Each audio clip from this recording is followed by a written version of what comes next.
Three, two, one, and we are recording. And to kiss both y'all's ass, this has actually been a requested episode to have OGA, Ron, and Dale. I'm not even bullshitting you. Have video evidence that has been suggested, so I'm not lying through my fucking teeth. But for everybody knows Dale Comstock. Everybody knows Ron Moeller. Both have been on here before. Ron's been on here twice. Dale's been on here 10,000 times. Both of them OGA, and I would like to maybe think that I'm OGA as well. You can't prove otherwise. And Dale coming from us all the way in Bali, and of course my man Ron coming from us from the beautiful United States. Dale, please introduce yourself for all the new listeners. Sorry, say that again. Dale, introduce yourself for all the new listeners. It's the same shit I say to you every time. No, I missed that part. I was adjusting my volume. Yeah, man. Okay, for everybody that doesn't know who I am, so first of all, my name's Dale, and I'm not an alcoholic, and so I'm former U.S. Army, did 20 years, Special Forces. I was Green Beret, Team Sergeant. I was also in Delta Force. I was an operator there, A Squadron for almost 10 years.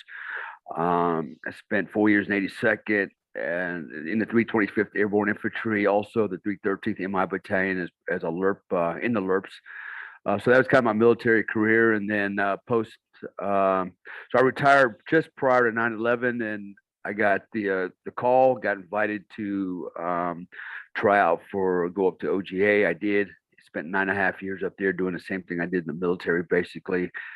And then concurrently, I ran a couple of companies, sold a couple of companies during that time as well. Ended up, long story short, ended up in Hollywood. Then from Hollywood, ended up in Hong Kong, running a security detail there for a multi-billionaire investment banker, which led me to my wife, who's Indonesian, and I followed her to Indonesia. So I've been here since I think 2015 now, and my wife and I own a security company in Bali.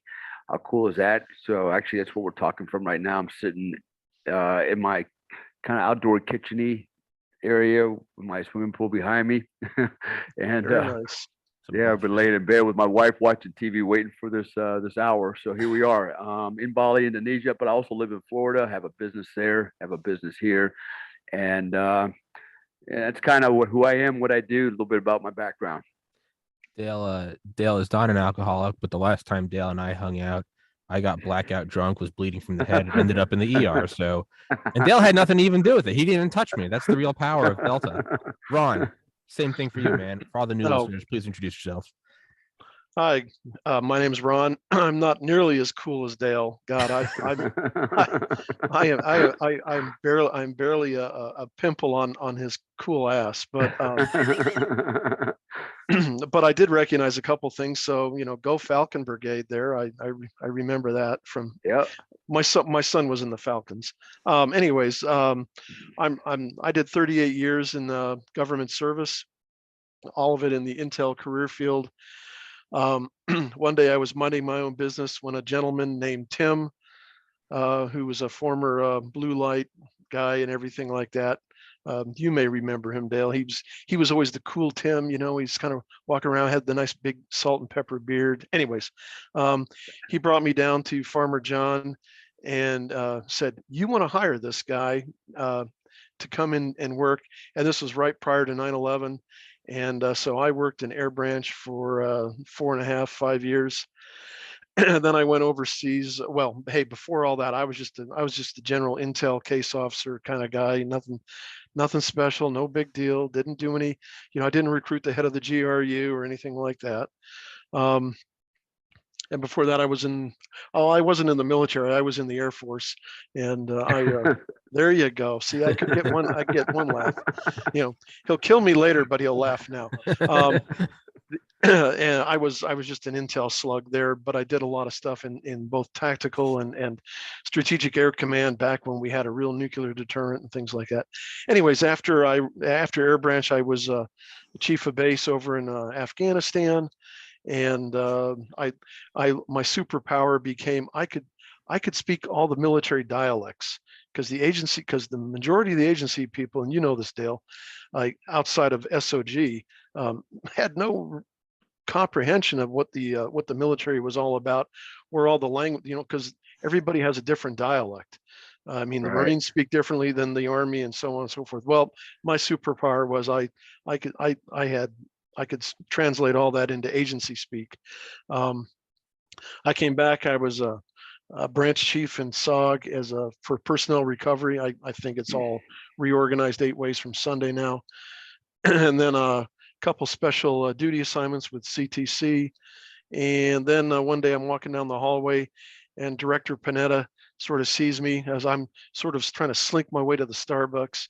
And he says, "You're just the guy I need." I'm going, "Oh shit."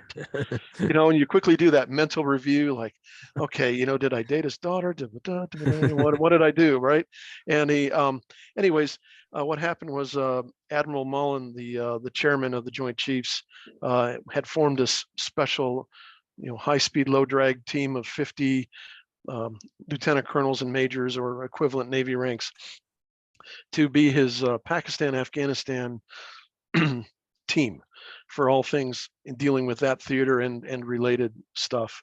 But he needed an agency liaison. So I got tagged and I did 2 great years there because I'm far away from the flagpole because the Pentagon might as well be a million miles away from Langley, even though it's only 6 miles up the GW Parkway. And but I think I did good work. I kept the director and the senior and the 7th floor guys informed. Learned a lot about working with Congress, and I should have got combat pay for that. And just working with the military and working with some really great officers who've gone on to multi-star ranks now, and a couple really shitty ones as well. So it's just like any large organization, there's good and bad. Retired shortly thereafter, and I was 4 months into retirement, and my phone rang. It was a friend of mine who by now was a 3-star general, and he was commander of the ISAF Joint Command, which is basically the deputy U.S. commander, for the operational commander for ISAF, and he needed an honest person to come and be his intel advisor because I didn't have a career to save or an OER to protect or anything like that. So I went back to Afghanistan for tour number 12, 13, shit, I can't remember. Yeah, and did that for a year. So for both of y'all, and I don't, just full disclosure for anybody listening, I'm not, this is me speaking independently on my own, which normally leads the guest to start to go, oh shit. But with anything, right? Yeah, with anything, right? You always look back at it and there's always like there's always like a golden tint to it that it was better than. I mean, even I've had people tell me the podcast isn't the same that it used to be. I'm like, it's 2 years old, but you see it with everyone, right? It's not this fraternity in college. It's not how it used to be. And then if I go visit there right now, I'd probably be saying the same thing. It's not how it used to be. And I was kind of having this not really debate, but discussion with 2 guys the other day, Dave Collum and Tom Luongo. They're both basically talking about, are there any good men left in the military? Or is it so? And this is just me asking y'all, and I don't want y'all to, toss shit on anybody you worked with or who still currently work or whatever. But, and especially coming from me as a guy that's never served, but is it a mixture or is it not at all? Is it different now? Is wokeness really tearing it apart? Is this just the same as if you guys went back to the 70s, those guys would be saying it's not the same as World War II, and the World War II guys would saying this ain't shit compared to World War I? Is it just that? Or is it that it's actually kind of devolving into this either highly automated and detached and or woke, progressive, cultural Marxist infiltrated institution? Is it one or the other, or is it just kind of, it's just looking back and saying it was better? I don't know, whoever wants to take. Ron, you want to take that? Oh, Throw it right on you. yeah, go ahead. No, well, I tell you this, my son and my son-in-law are both active duty. My son's I guess he's about to be a first sergeant in the 82nd. He got kicked upstairs. Well, actually, he's thankful. He's in the Devil Brigade now there, Dale. Okay. But anyways, and then my son-in-law, he's a E9 SWIC, and you all know what SWICs are, right? No. They're Special the Center. Yeah, yeah. They drive the high speed boats and drop the seals off and pick them up. So if you've ever seen those overarmed light craft in the river, yeah, that's his bivouacs Is it like 1/60th, but for water? for water. Yeah, pretty All right. much. Yeah, I mean it's the Navy version of all that Yeah. sorts of. But also, and then my daughter is she's a corpsman in the Navy reserves, so family of service here. My son, who is dealing with a lot of this stuff, he goes, yeah. I mean, a lot of this crap is coming down the pike, and the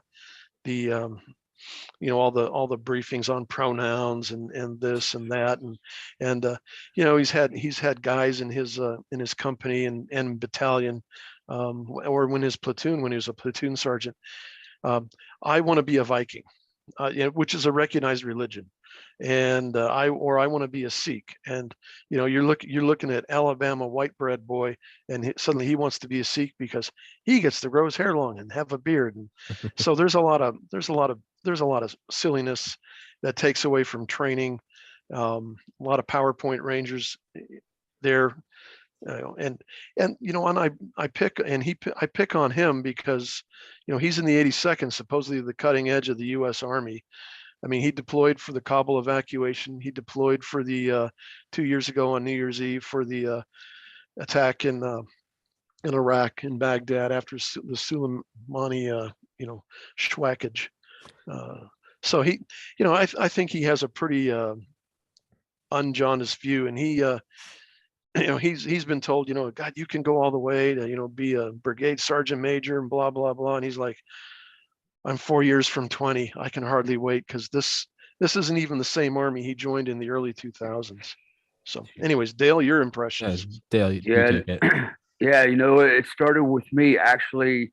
So it was the reason that I actually decided to retire in 2001. So it was already started back then, circa 1999, 2000. I remember a couple things happened. One, it started with General Shinseki, Secretary of Defense, comes down to use of socks to a special forces ceremony, sees all the beautiful green berets, go, I want everybody in the Army to have a beret, and we'll make it black. So he took the Ranger black beret, gave it to everybody so they could feel good about themselves. Then it went into guys didn't have to pass the physical, the PT test in basic training. It's like, okay, when you get to your unit, your sergeant will train you and get you into shape. And then it turned into stress cards. Drill sergeant's yelling at the soldier. He pulls out a card, and you have to leave him alone. It just got really stupid back then. I started experiencing I was in third group at the time, and I started. Had an ops job. I was a group assistant ops NCO. And I started seeing it with some of the non-combat arms, MOSs. Like I had a private that was screwing up, and I dropped him for push-ups. I had a female E5. She was a illustrator. That was her job in my office, and she got upset that I'm making this kid do push-ups because he actually carried an M16 in his POV from the arms room, which is, that's an Article 15 right there. I just decided to make him do a lot of push-ups to teach him a lesson. That turned into, I couldn't do that, and I had no other recourse but make this guy go home on the weekend and write me basically an essay on accountability, responsibility. That's where we went with this thing, right? And I'm like, you got to be kidding me, man. And so it already started back then, and it's never gotten any better. In fact, I've got a lot of friends that are still in the military, that they've told me what happened in Ranger School with the women going through there, being recycled until they made it. The orders were given, they will pass, blah, blah, blah. The political correctness it's been there. The lowering of standards. And then I actually saw it happen in combat in 2010. I won't go into all the details, but basically there was an MRAP. It was a firefight. It was actually a three-day military operation in Afghanistan, which included U.S. MIL, included the Afghan National Army. It also included elements from the people I was with. And essentially what happened was an MRAP was hit out in the open, American casualties. They were taking direct fire. A lot of it, my counterpart, basically my contemporary, not my counterpart, but my contemporary, he had a group of my guys, and he came around the bend just to find an American infantry platoon sitting in the shade with their LBE off, their weapons laying down, and in the middle of a firefight with casualties and MRAP about 500 meters to the front. And the question was, why are you guys sitting here? Why are you not going out and getting your buddies and bringing them back? And the response was, because it's too hot, Sarge.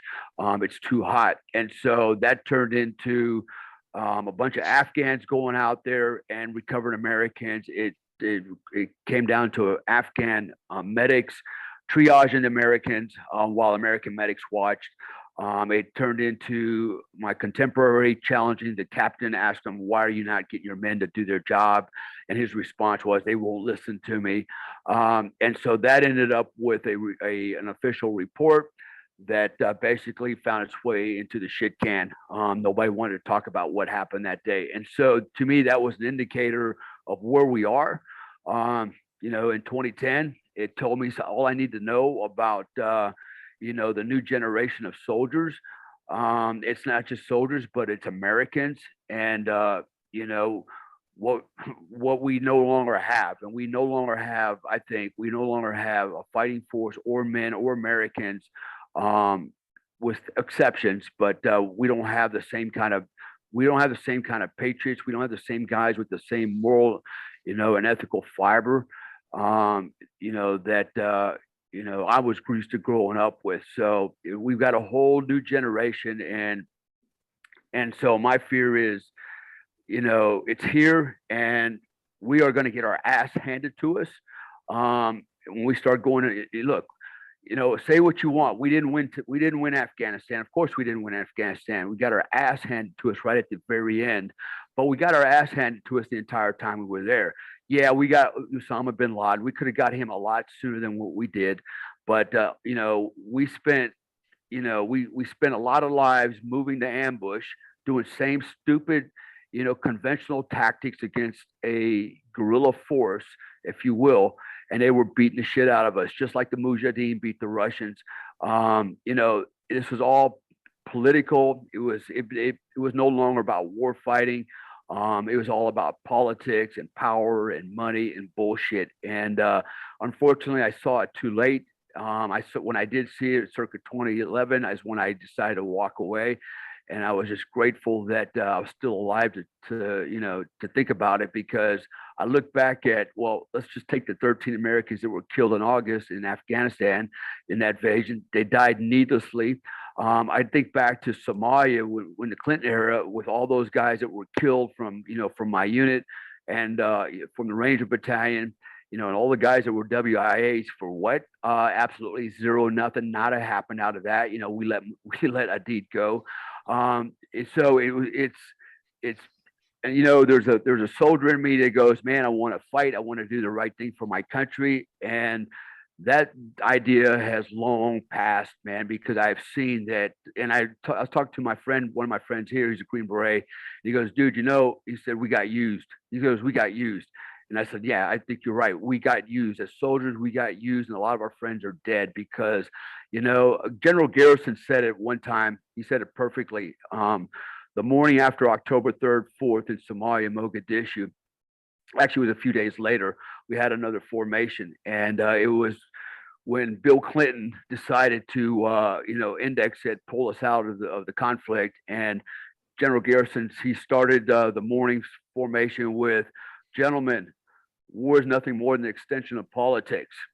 And I thought about it, I go, that's pretty profound. And we're going home, even though we didn't accomplish the mission. And I tell you what, that left a sour taste in my mouth, because as a soldier, I was expected to continue mission no matter what, right? See it through to its end, to kill and capture Adid, to recover our Americans that were lost, see the mission to the end, because that's what's expected of the soldiers. And that's what the soldiers expect of the commander-in-chief. But that cowardly son of a bitch, okay, he pulled us out of there because we got a bloody nose. And you know what? And a lot of good men are dead today for nothing. Okay. And it started back then for me. Again, I believed in American, I believed in the American way of life. I believed in everything that was America. and I overlooked it, and I probably shouldn't have. And then when it happened again last year, in Taliban, with the Taliban, there it is. And I have since then, and I'm not ashamed to say this because my son's in special forces. He's a Green Beret. He's a Ranger.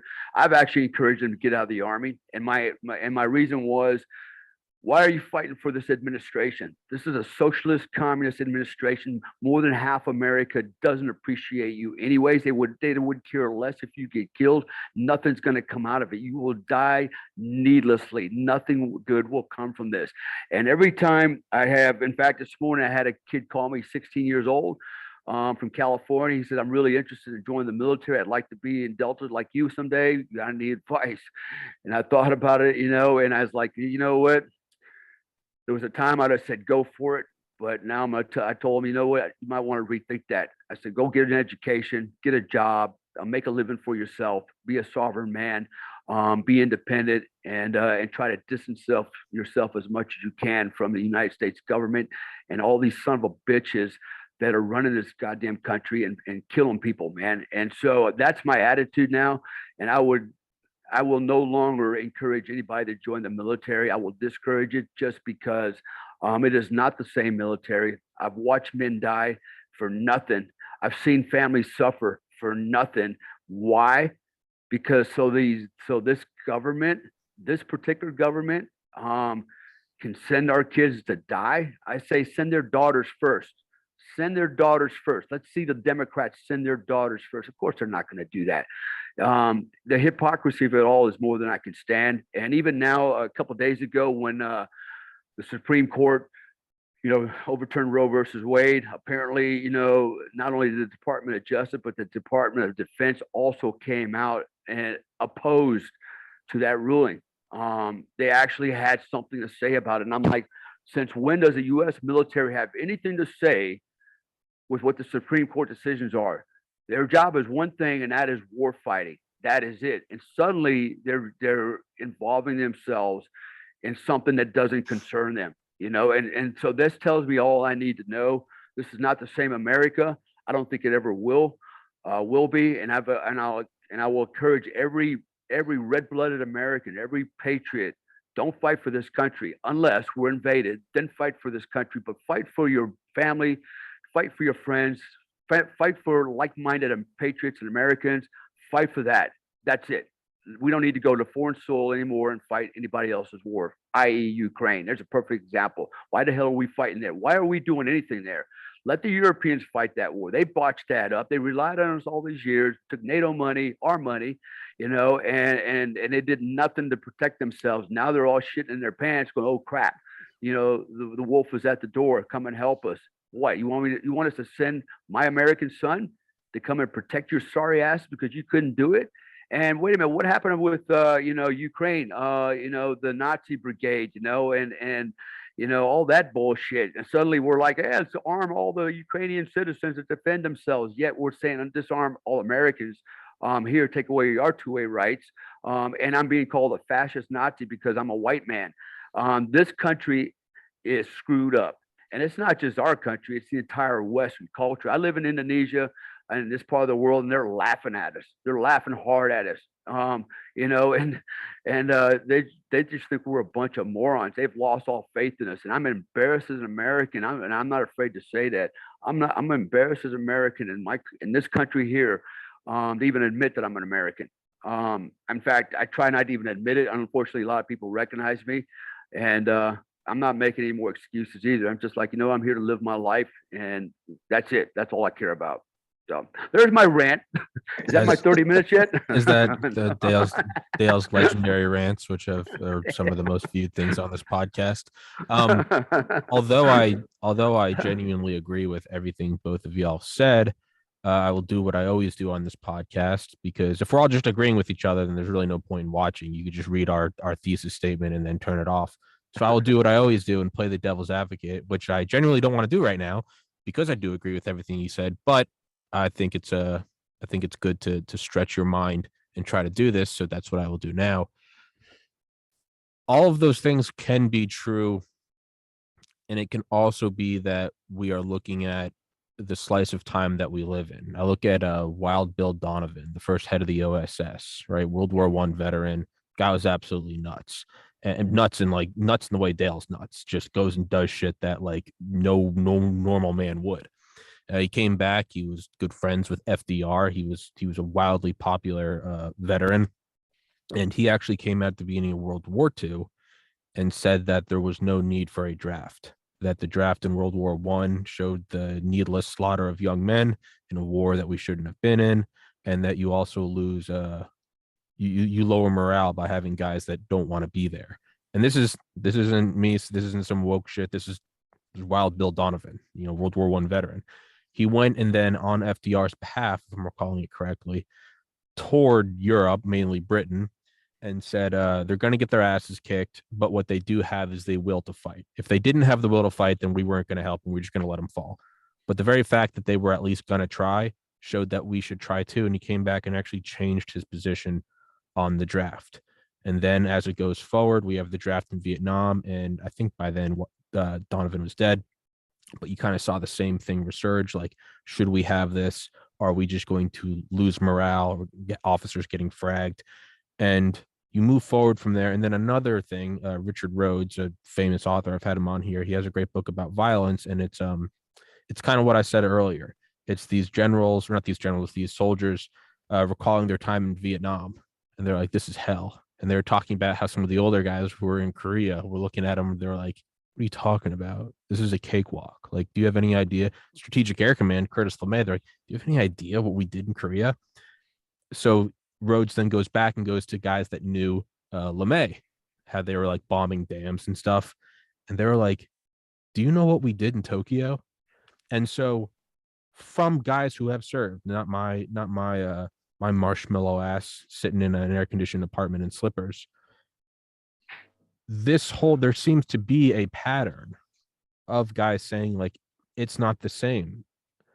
Some say it's bad, others say it's good. Other even kind of in a third way, Samuel Moyen, a super liberal professor, I think from Yale, who I've had on here, writes in his book, I think it's Humane, about how all of these things happen. And this is a liberal guy who like should be championing this. And he goes, on one side it's good, on the other side it's not slowing the war machine down at all, because what we're doing is we're just detaching it to drones and to robots and to massively diffuse systems. So that's my devil's advocate position. I don't agree with anything I just said, but again, as my own sort of like, there's no point in sitting here and just jerking each other off, so I might as well try to take an opposing stand. Is there any truth to that, or is this perhaps a dark truth that, what did Smedley Butler say at the end? He goes, "I used to, the most decorated Marine in U.S. history." He said at the end, "I used to have a hunch that I was just a muscle man for big business. Now I know." And Dale, you've said it, and you've said it before on this podcast. You do have a creeping feeling towards the end. Was I just used? Was I just elite cannon fodder? But was I cannon fodder? And potentially, could all of those things exist in the same reality? Could it be woke progressiveness? Could it be the general pussification of men over the centuries?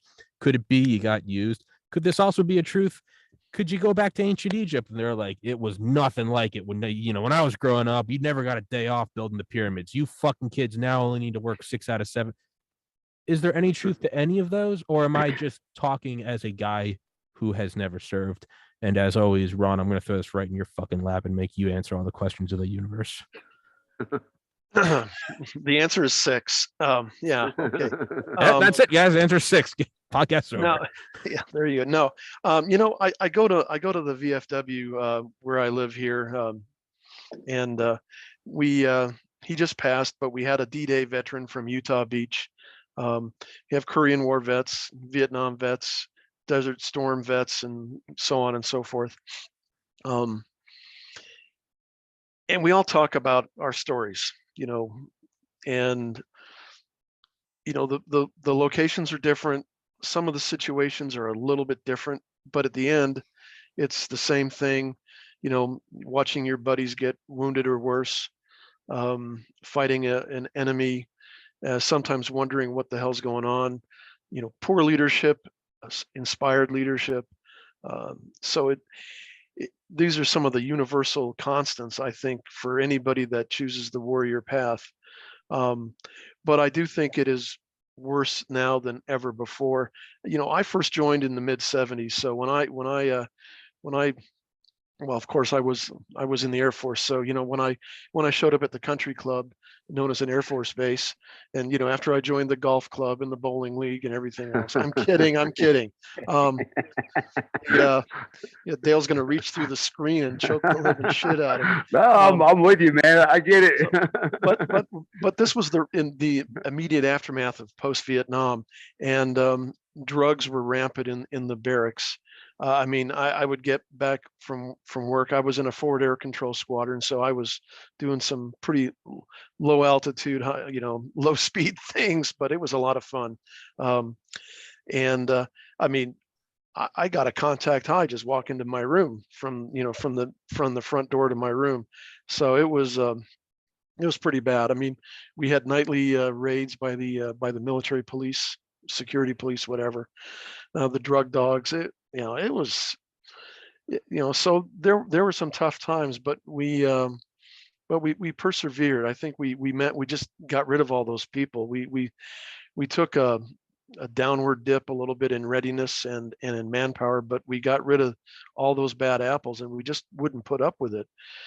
But this thing now, again, I'm just going from what I hear from my son and son-in-law is there's just a lot of unmilitary stuff happening in the military that doesn't do anything to improve readiness, to take them out to the range for training, get them out into the field. Um, we're going back to the garrison military now, since we're no longer deployed. So we have to paint rocks and cut grass, and there's some overweight dickweed from division headquarters coming out with a tape measure to measure the height of the grass. And and my son, who's a master rated jump master there, and he's worried about the important things, like, hey, let's make sure we conduct competent and safe and realistic airborne exercises, if we're going to actually utilize this capability that we supposedly have and we like to brag about. But he they're passing. You were talking, Dale, about Ranger School and the lowering of standards. Seeing the same thing in Jump Master School, and this is not a good thing. I mean, this is going to get people killed, and it's always going to be the good ones that are going to pay the price, and the ones that are not doing their job, either as a ranger female. Yeah, my son had a run-in with one of these ranger females during EIB course. She couldn't pass the EIB, and he's a true blue EIB, which means he got it first time going. So pretty proud of him for that. But this ranger lieutenant female was protesting and saying, and he was cutting her all sorts of slack. And she finally started getting, and he recited the Ranger Creed back to her, and he says, "You really don't understand anything that's in that creed, do you, ma'am?" And boy, she huffed and puffed and stomped off and had to find a colonel to protest to. And the colonel comes waddling up, and as my son describes it, some overweight fuck with basic wings comes up and starts to, like, "You will pass this." He says, "No, she can't meet standard. If the standards are right here. Yeah, you had 2 weeks to practice. I'm sorry that you were busy doing PowerPoint for the brigade dining out or something like that. But here's the here's the deal. There's no ifs, ands, or buts. And by the way, I've already given you enough slack. I gave you a couple extra tries just because I respected what you've done, thinking that he was doing the right thing. And after that, he says, fuck it. If you don't do it your first couple tries, whatever the rules are for the EIB course, yeah, you're done. You can't meet standard. You're candidate, you're a no-go at this station. Yeah. I have an opinion on that. So this actually started with me also, circa maybe 2011. So I was on the set for Discovery Channel. I was filming a TV show, and we had a very bad accident. But at the hotel I was staying in Los Angeles one morning, I was walking to breakfast, and Alan West was sitting in the lounge waiting for his limousine. And I didn't personally know Alan, but when I walked up, I recognized him. I looked at him. I stopped. I go, "Hey, sir," I said, "I hope you run for president someday. Just let you know, I got your back." And he got up laughing because, you had to go there, And I got to know him really well. And he was doing a TV show out there, and he asked me if I would be on it the next day, and he wanted to talk about my military, heritage. My father was in the Army for 20 years. I was in the Army for 20 years. My son's in the military, and he just thought that would be a great topic. So I was on the first show, and then probably about a year later, he had moved his show to Washington, D.C. And he calls me one day and he said, "Hey," he goes, "would you like to come onto the show again?" Because at that time, this is when the talk started about integrating women into special forces, Ranger School, combat arms. He goes, and there was a particular general who used to be one of the commanders in the unit, who came out, and his words were something to the fact that, the modern Green Beret doesn't have to be a Rambo. Okay, it's a technical technical army, And I thought, what a slap in the face, because it's guys like me that were sitting on the freaking field generators, cranking freaking batteries, working with the DMDGs and shit like that, that even the GPS. We're the ones who revolutionized that so that these guys today can have this better technology. But at the end of the day, because you said something earlier, Tommy, about drones and what do you diffusion of whatever the hell you said. Yeah, diffusion Yeah, responsibility.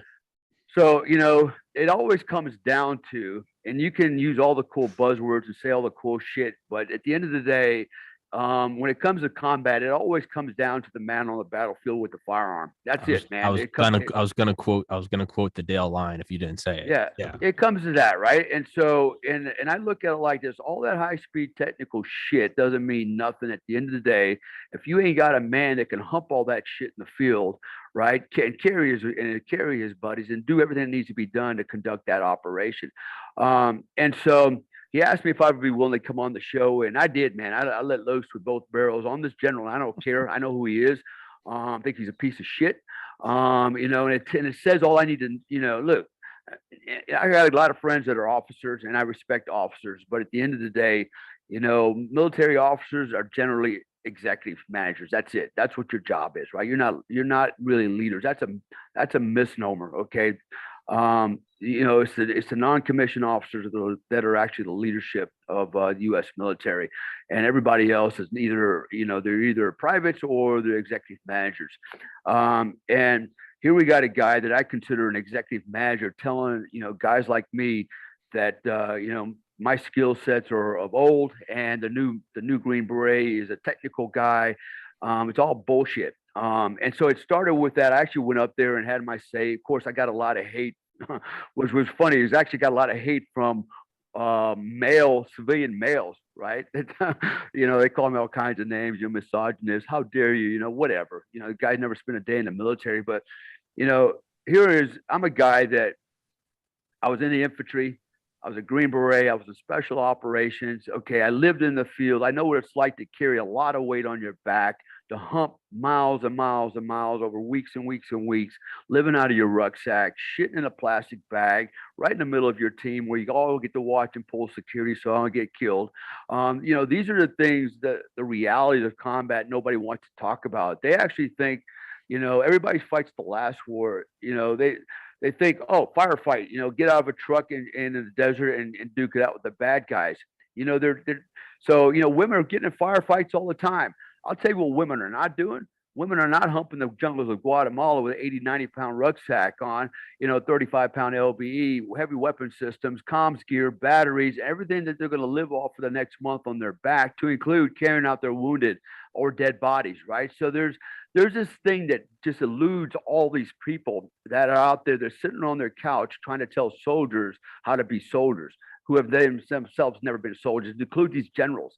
Most of these generals are turds. Okay, at the very highest level, we already saw that. I'm not going to mention their names, but we saw what they didn't do in Afghanistan. They're incompetent, and so I feel like at the end of the day, man, we're going to go back to the beginning to this conversation. This is not the same military. It's not better.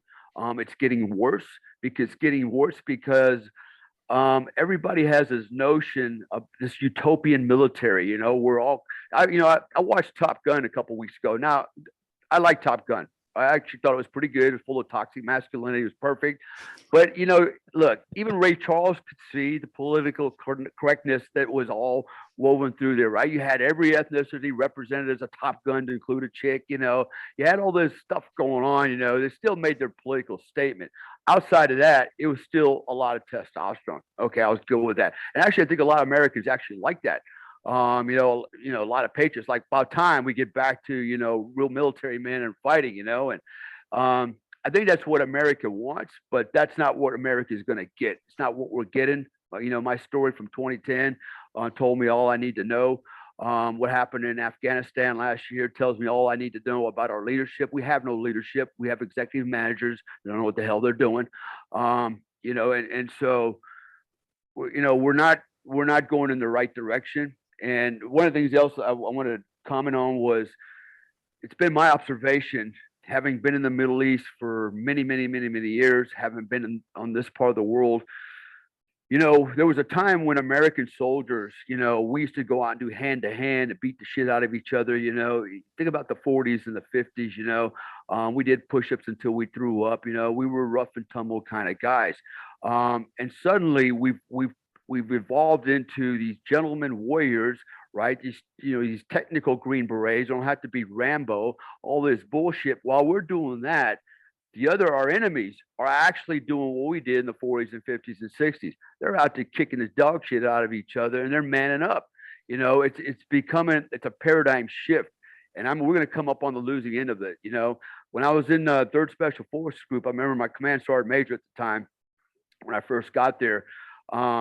He called me into his office and he looked at me. He goes, "Let me ask you something, Comstock." He goes, "What's wrong with Rambo?" And I thought it was a trick question. I thought about it. I was like, I don't know. He goes, "That's right. Nothing's wrong with Rambo." He goes, "Why can't we have everybody be a Rambo?" Right. And I was like, yeah, why not? Right. I was thinking the same thing.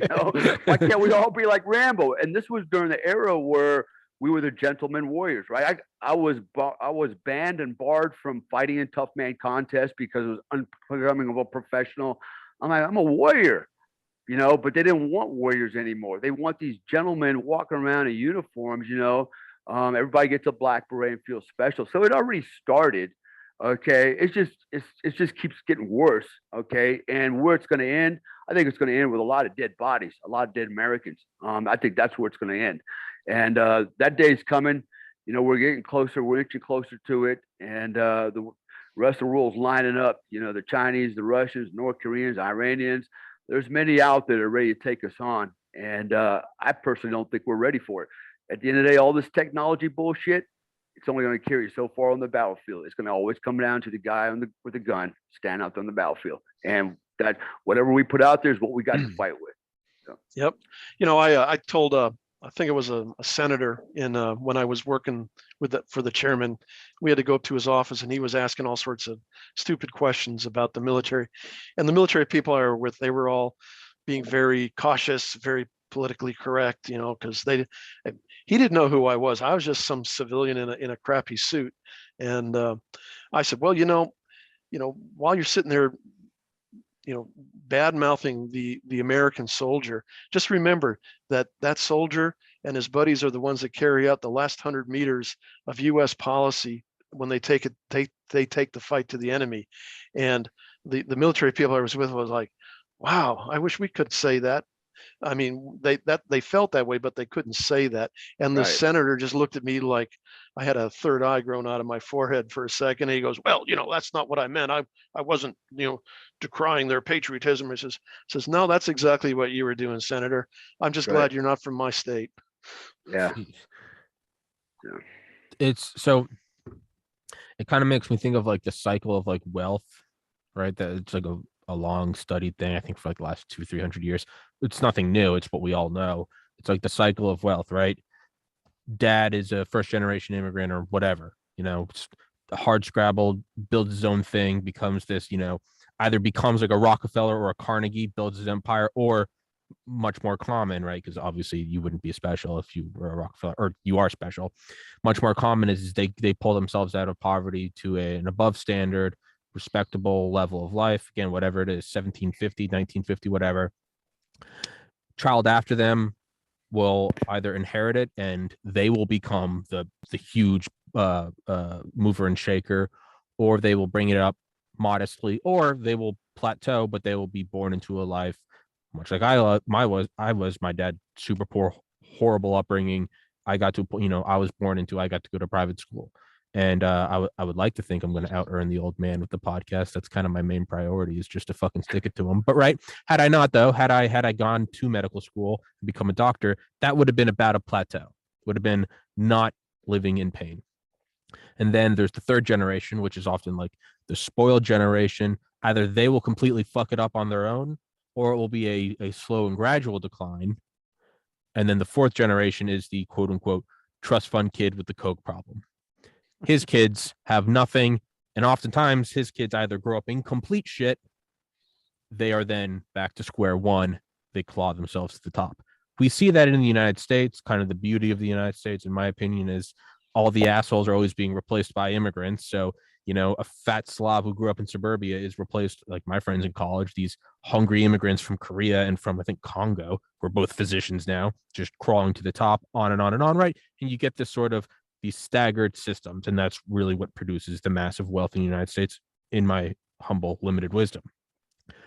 The difference is all these systems, all these 4-generation cycles are all staggered, but they're all kind of happening within the borders of the United States, right? So when one kid fucks up and really only changes, it doesn't get changed with the talk. It gets changed when you're an alcoholic and you've just wrapped your car around a tree, and then your kid grows up with nothing.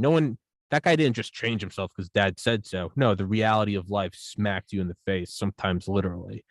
But there's another kid who's growing up and who's hungry and is going for it. And you have all the first, second, third, fourth. They're all staggered and going on at the same time within the United States. That brings me to the point of the United States itself. The power of the military seems to be going through one of these cycles, but we're not in a vacuum. Just like that one family is not in a vacuum. They live in the United States where, hey, someone will come take your lunch. There will be another Elon, right? We have old money. But no, there's no famous Rockefeller now. You just kind of know the name. The new money is the Zuckerberg, the Bezos, the Musk, whatever. It will be replaced. Just like that, the United States isn't in a vacuum. There is another hungry family. It's China. It's Iran. It's North Korea. It's whatever the fuck. Is there any way, and this is kind of the culmination of this whole rant, unlike the families, you do kind of get a gut check, but then the next kid grows up and it starts going on and you can fight. The difference with global hegemony and power projection in each nation's independent military industrial complex is you might not get something as kind as wrapping your car around the tree and you learn your lesson. You might be bulldozed, invaded, and erased. Is there anything that when the U.S. expends a lot of bodies, do we get our shit together? Or is the nature of warfare, as opposed to building wealth, is it no, we get erased and another nation builds, and then in 300 years they collapse? Not that either of you have the answer, but that's kind of one thing I look at. Is there a way in which we get a black eye and you wake up the next morning and go, all right, no more tequila. Okay, I needed that, right? You fail class, you go, okay, I got to stop fucking smoking weed if I want to get into med school. Or is it something that, the guy that pokes his head over the trench doesn't learn a lesson about not poking his head over the trench? His head explodes. He didn't learn a lesson. There is no way for that lesson to learn. That's the distinct difference with military power. Is you're not getting embarrassed. You're just dead. You can't evolve if you're dead. Dale, thoughts? I think it comes back to what I said earlier, the man on the battlefield, right, with the gun. So it's the same thing. So it's not about the vast military complex that we have. At the end of the day, it's the human condition. All right. It always comes down to people. And we are in a place where, I would argue 90% of the population, the US population, they're just useful idiots. The smartest people you can think of are total losers, complete morons. It's like, how can somebody that smart be that damn ignorant? Or are they just deliberately being ignorant? It makes no sense. It's like the fall of the Roman Empire. If you give them bread and circus, the dumb masses won't even pay attention to what the sense cap doing. And it's here we are doing the same thing. And I'll use, I think it was Hitler or Mengele. I can't remember which one said it, but he said if you repeat a lie enough times, within usually 90 days, everybody will believe it, even in the face of truth. It's the human condition. And I do believe that we're in a place right now where, look,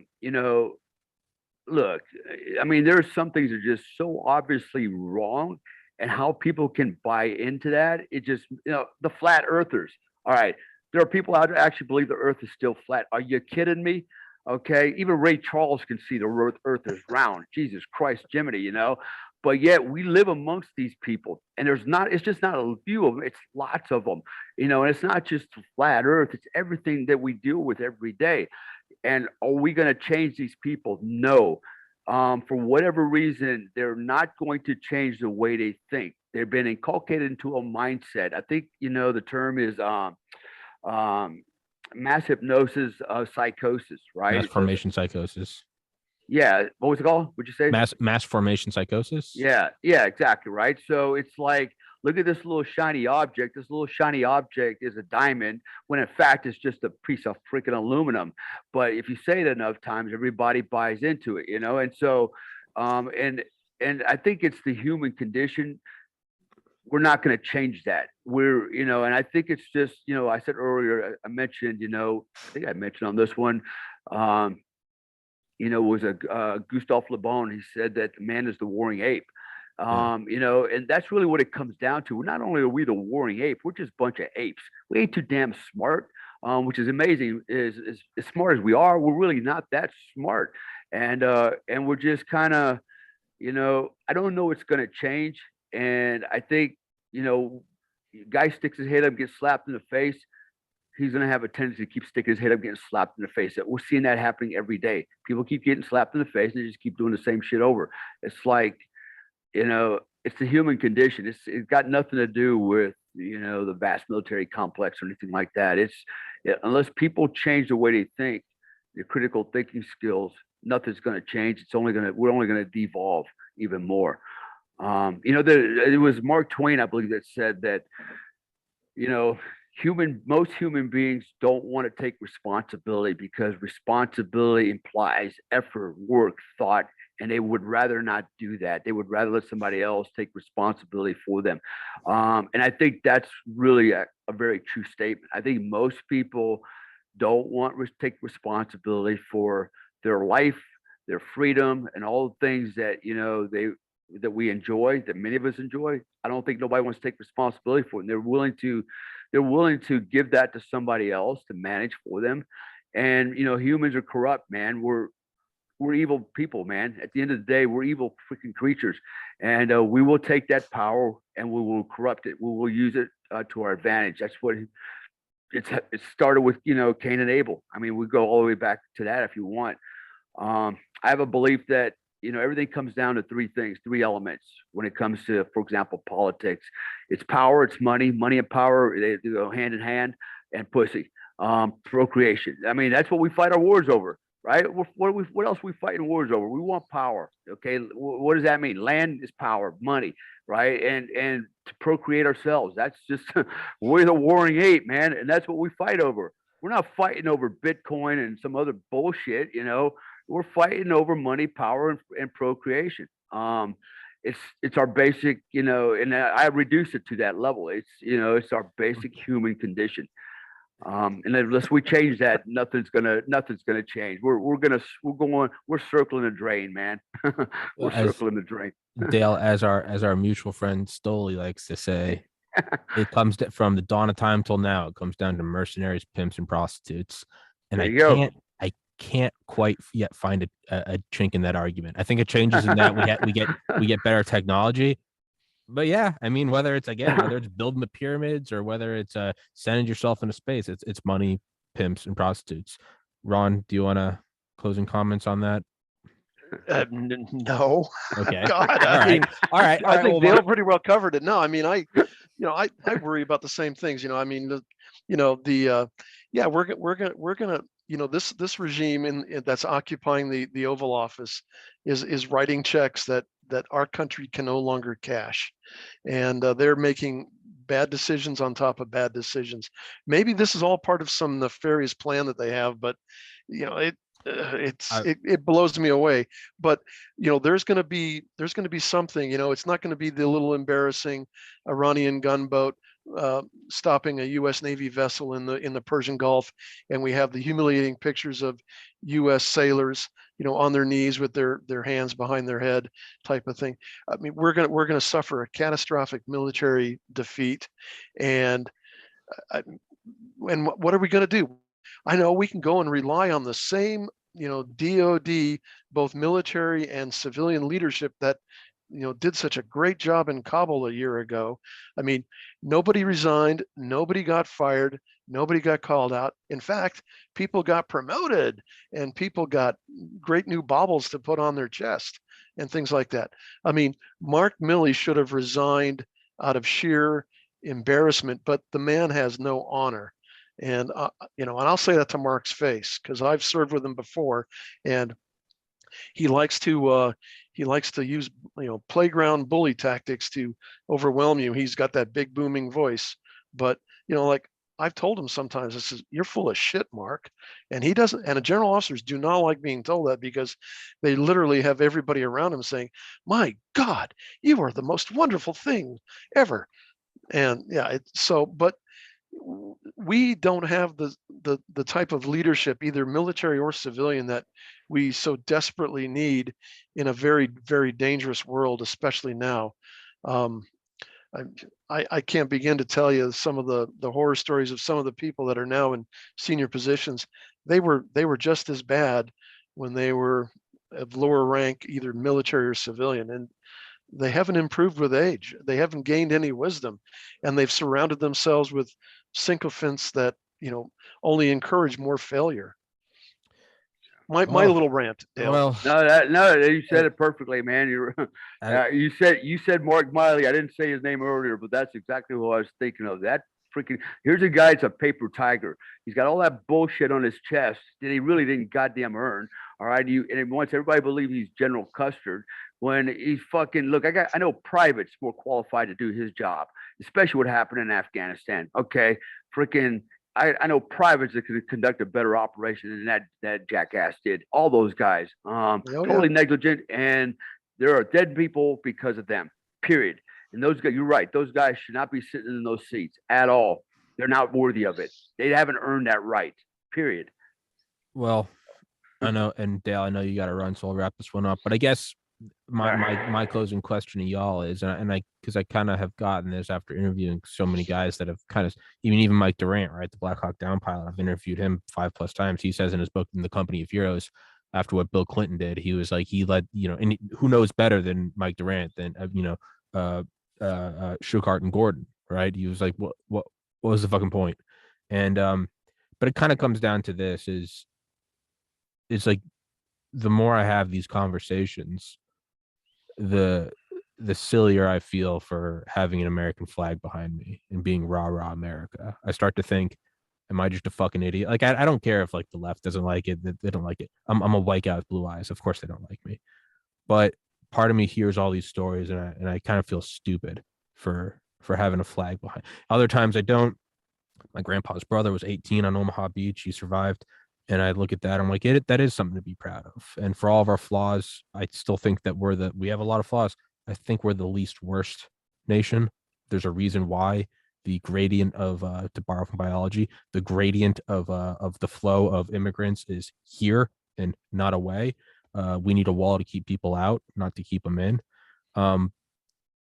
Is it, and y'all's, I mean, and I know this is a kind of a big question, but I mean, is it stupid to be rah rah America and not and to love this nation? Or are you guys looking at me and like, this guy has no fucking idea this thing's going into the shitter? Yeah, Dale. No, I think, you know what, I look at it like this, man. I still believe in America, but not in all of America. I believe in patriotic Americans. I believe in American ideals, what we stood for, what my father fought for, what my other families fought, family members fought for, what I thought I was fighting for. I still believe in that, but we have, you know, there's another half of this country that is not on board. They're not Americans, and I say it all the time. They're pseudo Americans at best. Okay, they're parasites. They live off the country. They live off of our tax. They live off of our, what many of us have sacrificed. They're not giving anything back. They're taking, and I don't consider them Americans, not even close. And don't tell me because I pay taxes, you're American. Live bullshit. All right, I pay taxes too. I paid with blood and sweat. All right, and friends and family. So I still believe in American ideals. I hope that it turns around. Let's see what happens in the fall with this next election, and then the one after that. That will tell the tale. And I hope that there's enough Americans out there with enough sense to go, what's happening now is wrong, and we need to go back to what was working in the past, right? And so I still have some faith in that, but not much. But like I think I said on the last podcast, I'm still a warrior, man. I might be 59, but I'm still a warrior, and I'm gonna. My strategy already, Tom. One way I'm gonna fight back, and if that don't work, I'm ready to go as extreme as I have to. I don't care, man. I'm gonna fight for my kids and our freedom. No, nobody doubts that, Dale. Ron. Well, it's a great question to ask right before the 4th of July. I know, not trying to throw it on y'all, and yeah. No, that's all right. I still think this is the best country in the world. I mean, Dale and I have traveled all over the globe, and I remember every time I came back to the United States, I was always thankful and relieved and happy and reminded of why I went out and did what I did, and spent all those birthdays and holidays and anniversaries and other family events away from my family while I was out serving our country, doing stuff, and it was hard, but I always remember that was always good. And I just want to address something else. So, there's a lot of talk going on about, we're going to have a civil war. Oh, we're going to have a national divorce. Oh, we're going to do this. Oh, we're going to do that. I'm going, you mofos, you have zero idea what you're talking about. I mean, even more so than the usual, you guys have no idea what you're talking about. Because I don't know, Dale, if you happen to do anything in the Balkans, but I mean, there was a semi-modern, Yugoslavia, looked like a first world country, smelled like a first world country. Hell, they had flushing shitters. I mean, so it must have been a first world country. But they tore themselves apart, and they hated each other, and there's no coming back from that. I mean, they want to refight the Civil War. We have to rename Fort Bragg. Okay, so Braxton Bragg was an idiot general, but why did we name that military reservation, that base, Fort Bragg? Oh, to little bit of throw a little sugar the Southerners' way when we were doing that, because we wanted to bring them into the reunite them and keep doing that. And this whole thing of refighting the Civil War, getting rid of statues, and then this silly talk about we're gonna the left is gonna rampage with their LARPer guns and their Nerf balls and what all, and they're gonna show us Bible gun clingers out here in rural America what's what. I'm going like, dude, I've got great fields of fire. I have, there's, you don't want to come this way. But I just find it just disheartening that there are so many Americans on both sides that want to give up on our country, and they have no idea what they want to have in its place. I mean, some of them want to have some sort of socialist, communist utopia, because by God, they're going to do it right this time. And others want to go back to some version of America that never really existed, but well, maybe it did in part, but all this talk is from people that have never raised their hand, never gone to never joined the army or the military, or never sacrificed, even in peacetime. I mean, you sacrifice, and so I just find it, and of course, I walk around when I actually go into town to replenish the Jack Daniel's stock. Well, it's an important class, class 6, Of course. item. And but I look around, I see the youth of today, and I'm going like, I mean, I know we had fat kids and nerdy kids back when I was growing up, when Dale and I were growing up, but good Lord, is everybody an idiot now? And does everybody, think that the military is like Call to Duty or something like that? And like, never mind. I go off. Yeah. I can rant as well as Dale. I know. And yeah, I mean, I think that's beautifully said. I know I'm not going to stop doing my little part, and Don't you dare. I won't, because we got shout out Joe Kent. That motherfucker's taking it to DC and he's going to win. And I say motherfucker with love, Joe. Please don't kill me. And but I know Dale's got to run. I know. He'll give me a big hug and then kill me. Dale's got to run. Ron, you got to run. We'll wrap this one up. Would love to do it again sometime, my guys. Everybody listening, in the description, I'll have both y'all's Twitters, websites, all that good shit. Guys, go follow them. It's fun. And yeah, thank you so much. Thank you both. And I always say this to you guys, as much as I know these guys hate, thank you for your service, but thank you, because that allows me to live the soft, cushioned, air-conditioned life that I do. And it's fucking awesome. So thank you. Gentlemen, thank you so much. God bless. God bless America.